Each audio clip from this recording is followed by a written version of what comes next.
नमो नमः। नवमी कक्षा आमोदः संपूर्ण संस्कृत पाठ किं कृत्वा। तर ह्यामध्ये धातुसाधित अव्यय जी असतात तर ह्याचा आज आपण अभ्यास करणार आहोत।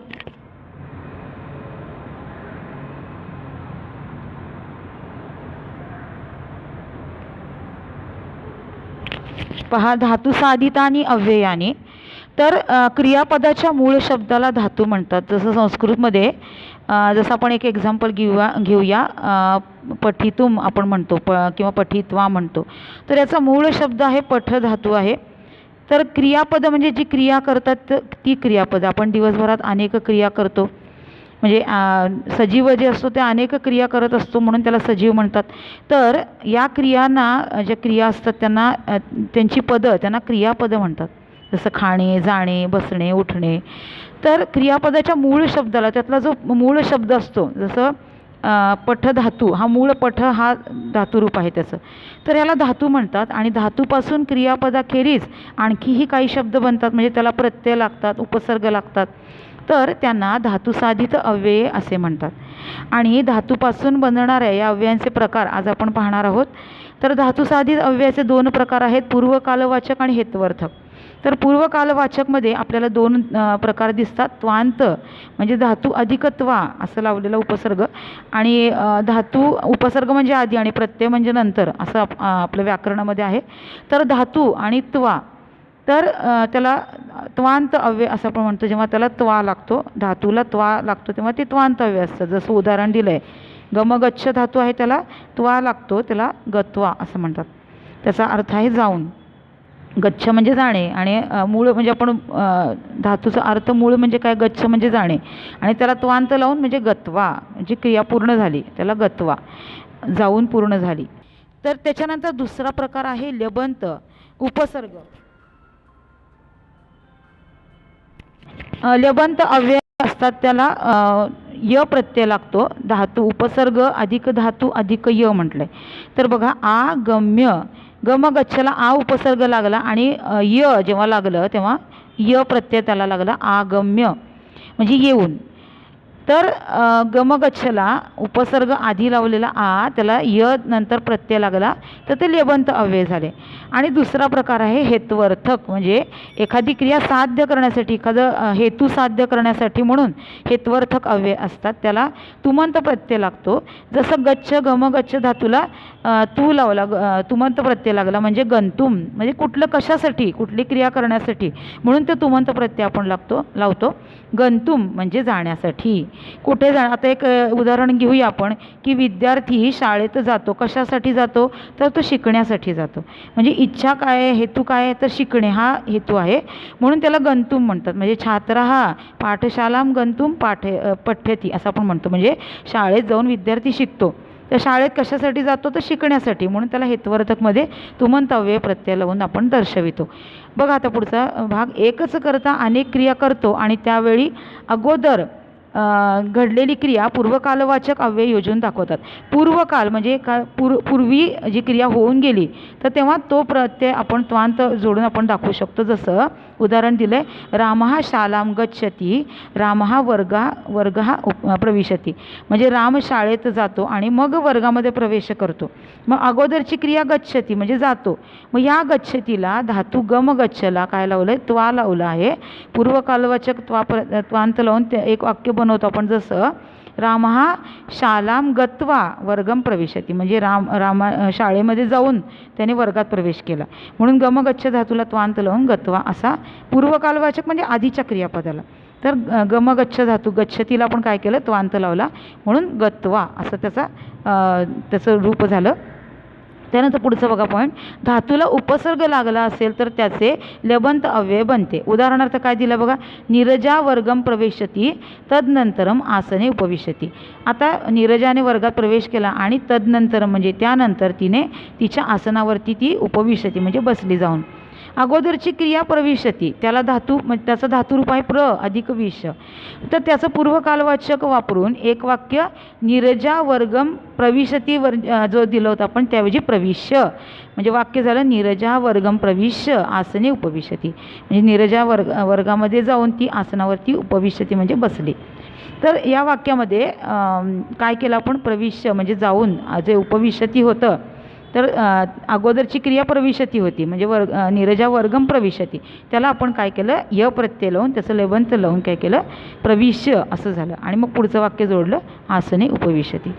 तर त्वांत आणि लेबंत अव्यय वापरून वाक्य जोडताना तदनंतरम तथा सारखे शब्द अनावश्यक ठरतात, म्हणजे त्यानंतर वगैरे वापरायची गरज नाही, म्हणजे गत्वा प्रविश्य म्हणजे जाऊन क्रिया पूर्ण झालेली आहे, मग पुन्हा त्यानंतर लावायची गरज नाही, म्हणून असे शब्द टाळावेत, म्हणून दुसऱ्या वाक्यामध्ये तदनंतरम आपण घेतलेलं नाही.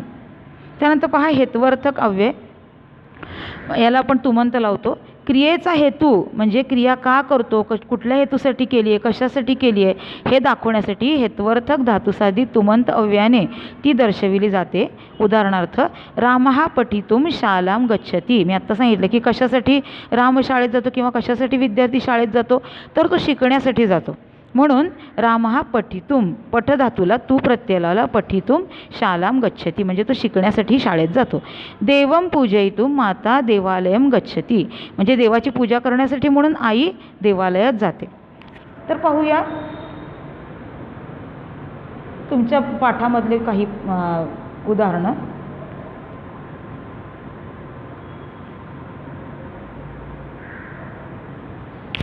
पहा यामध्ये दिलं आहे बालकः म्हणजे मुलगा पुस्तकम पठती पुस्तक वाचतो आणि मग पाठशालाम गच्छतीचं म्हणजे पुस्तक वाचतो आणि मग शाळेत जातो, च लावले आणि मग शाळेत जातो.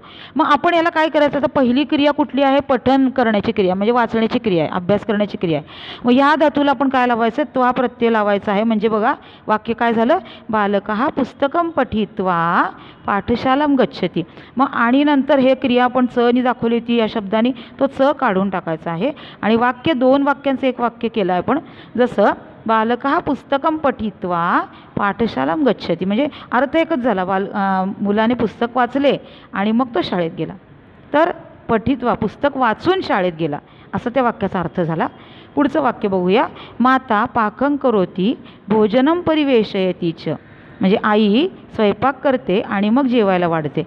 मग पहिली क्रिया कुठली आहे, स्वयंपाक करण्याची क्रिया आहे, कारण ती क्रिया झाल्याशिवाय आपण भोजन करूच शकत नाही, म्हणून जो करोती म्हणजे क्रू धातू आहे, मूळ धातू क्रू आहे करोतीचा, तर त्याला आपण त्वांत लावला म्हणजे वाक्य काय झालं, आता यातलं च आपल्याला काढून टाकायचं आहे, म्हणून काय झालं वाक्य, माता पाकं कृत्वा करोतीचं क्रू धातू त्याला त्वा लावलं, कृत्वा भोजनम परिवेशयती म्हणजे आईने स्वयंपाक करून मग जेवायला वाढलं असा शब्दा वाक्याचा अर्थ झाला. त्यानंतर तिसरं उदाहरण, एतौ म्हणजे दोन मुले ते काय करतायत, पत्रम लिखतः त्यांनी दोघांनी पत्र लिहिलं, पत्रपेटिकायाम पत्रम निक्षिपतःच आणि पोस्टामध्ये पोस्टाच्या पेटीत ते पत्र टाकलं. तर याच्यामध्ये पहिला धातू कुठला आला, लिखत म्हणजे लिख धातू आला, लिख धातूला त्वांत अव्यय लावला म्हणजे एतौ पत्रम लिखित्वा पत्रपेटिकायाम निक्षिपतः. आता यातलं पण च काढून टाकलं, त्याची गरज नाही आहे कारण दोन वाक्याचं आपण जोडलं आहे त्वांत अव्ययाने, म्हणून एतौ पत्रम लिखित्वा पत्रपेटिकायाम निक्षिपतः म्हणजे पत्र लिहून पोस्टाच्या पेटीत टाकलं म्हणून त्याला त्वांत आपण लावल्या, ती क्रिया पूर्ण झाली. त्यानंतर पुढचं एक्झाम्पल आहे, नर्तक्या नर्तकी जे आहेत त्या शिक्षिकाम अनमन त्यांनी शिक्षिकांना प्रणाम केला, अनृत्यंच आणि नृत्य केलं. तर आपण काय करतो, तर यातली पहिली क्रिया काय आहे, नमन करण्याची क्रिया आहे, म्हणून त्या न धातूला आपण काय केलं त्वांत लावला. अनमन म्हणजे क्रिया पूर्ण झाली, भूतकाळ झाला म्हणून अनमन केलं, पण मूळ धातू न झाला, नमन करणे नम धातू झाला, त्याला आपण काय केलं त्वा लावला म्हणजे नर्तक्य हा शिक्षिकाम नत्वा त्यांनी वाकून नमस्कार केला शिक्षिकेला आणि अनृत्यन आणि नृत्य केले. तर हे जे क्रियापद आहेत पठित्वा कृत्वा लिखित्वा त्यानंतर नत्वा इत्येतानी पूर्वकालवाचक त्वांत अव्ययानी, तर ज्याला त्वा लावलं ज्या क्रियापदाला ती त्वांत अव्यय झाली.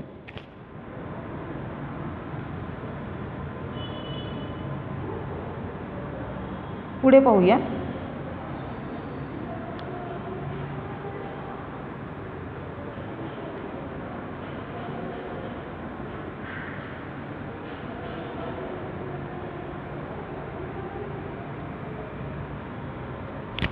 पहा आता आपल्याला बघायचं लेबंत अव्यय ज्याच्या शेवटी आपण य प्रत्यय लावतो, तर त्या धातूला ज्याचा उपसर्ग लागला आहे आणि उपसर्ग म्हणजे आधी एखादा शब्द लागला आहे त्याला आपण नंतर काय लावतो, य लावतो. जसं आपण एक्झाम्पल पाहायला होतं, मगाशी बघितलं होतं, नीरजा वर्गम प्रविशती त्याऐवजी आपण काय केलं, प्रवेश करण्याला आपण य लावलं, प्रविश्य असं केलं, म्हणजे त्याला य प्रत्यय लावला. आता इथं उदाहरण आहे, अद्वैतः वृक्षम आरोहती, म्हणजे अद्वैत वृक्षावरती चढतो, आरोहण करणे म्हणजे चढणे, वृक्षावरती चढतो, उपविशतीच आणि बसतो, फांदीवर बसलेला दिसतो आपल्याला.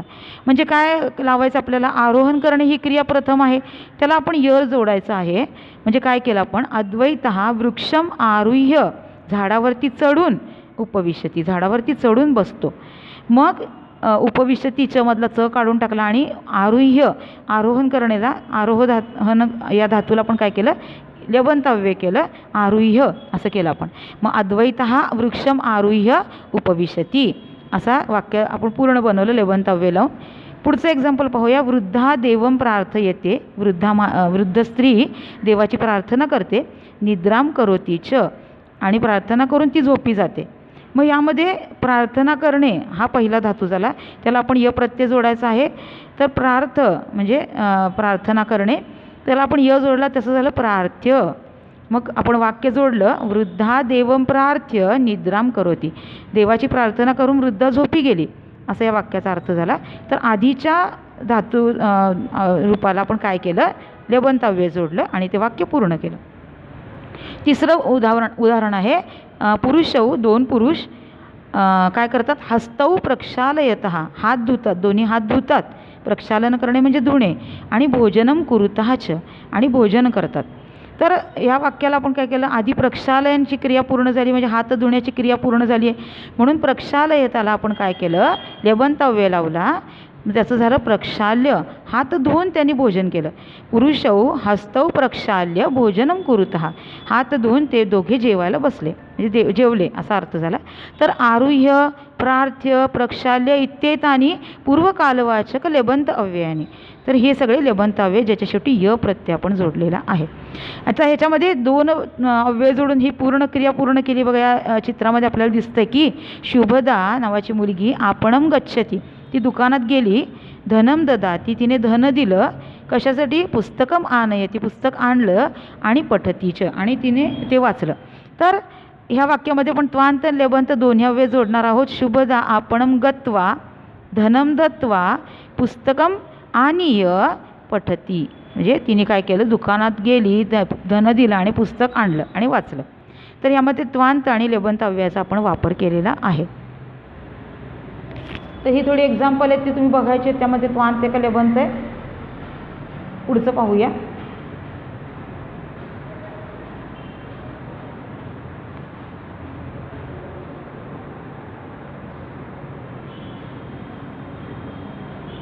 हे पाहिलं होतं आपण आत्ता.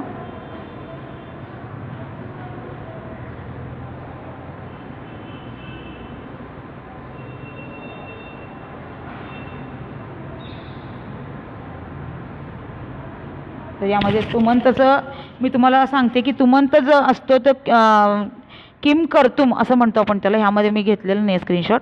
किम कर्तुम, तर त्याचा आपण व्हिडिओ पुन्हा एकदा मी पाठवते तुम्हाला. तर आज आपण बघितलं त्वांत आणि लेबंत अव्यय प्रत्यय आज आपण पाहिले.